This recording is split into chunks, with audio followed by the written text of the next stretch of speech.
There's a very powerful principle, and it goes like this. Whatever you focus on grows.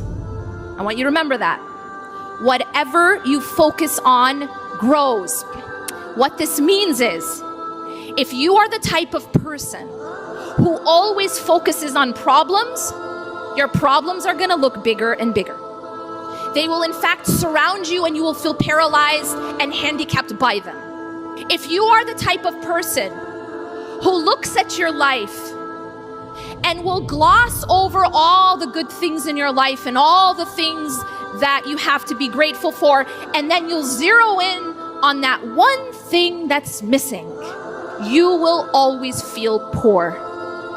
Because that one thing that's missing will grow in your eyes. What you focus on grows.